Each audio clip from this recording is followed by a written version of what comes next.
तारीख थी एक 2007 में गैंगस्टर का एक मुकदमा मेरे विरुद्ध मोहम्मदाबाद थाने से पंजीकृत हुआ था। 2010 में उसकी चार्जशीट कोर्ट में आ गई थी, लेकिन ये जो गैंगस्टर का मुकदमा है ये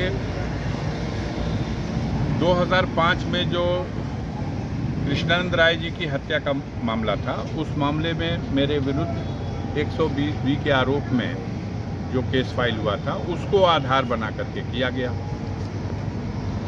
बाद में माननीय सर्वोच्च न्यायालय के आदेश से उस मुकदमे का trial Delhi special court CBI में ट्रांसफ़र हुआ। वहाँ से इस कोर्ट का ट्रायल संपन्न हो गया। 2013 में फाइल वहाँ गई, 2019 में डिसाइड हो गया, दोष मुक्त कर दिए गए। अब ये जो गैंगस्टर का मामला है, पहले मंडल स्तर पर गैंगस्टर कोर्ट हुआ करती थी, तो ये पहले बनारस में था ये फाइल। फिर जनपद स्तर पर गैंगस्टर कोर्ट बनाई गई, तो ये गाज़ीपुर आया। फिर कोर्ट बना दी गई पहले स्पेशल कोर्ट प्रयागराज इलाहाबाद में, तो ये फाइल वहाँ चली गई। और फिर अब ये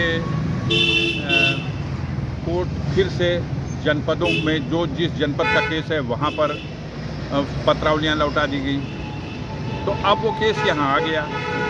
2013 का ही डिस्चार्ज सर्टिफिकेट, डिस्चार्ज प्रार्थना पत्र पेंडिंग था पत्रावली में, क्योंकि 2013 में ही माननीय सर्वोच्च न्यायालय के आदेश से मूल पत्रावली दिल्ली ट्रांसफ़र हो गई थी और वहाँ वो उसका परीक्षण हुआ।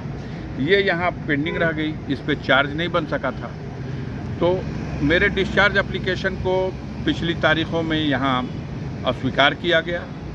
उस आदेश के विरुद्ध हमने हाई कोर्ट माननीय उच्च न्यायालय इलाहाबाद में रिवीजन फाइल किया। उसमें 14 अक्टूबर की तिथि तय है। सरकार के पक्ष से उसमें 2 सप्ताह का समय मांगा गया था, तो 14 अक्टूबर की उसमें तिथि लगी हुई थी। इस बीच में यहाँ पर जो MP MLA कोर्ट है, इनके यहाँ से आज की तिथि लगा के कहा गया कि इसमें चूँकि स्थगन आदेश नहीं है उसमें, इसलिए चार्ज की प्रक्रिया रोका जाना न्यायोचित नहीं है। चार्ज हमें भी इसमें कोई आपत्ति नहीं है। जब एक आरोप है तो उस आरोप के समर्थन में चार्जशीट है और उसका ट्रायल होना चाहिए, इसलिए हम कोर्ट में आए। यहाँ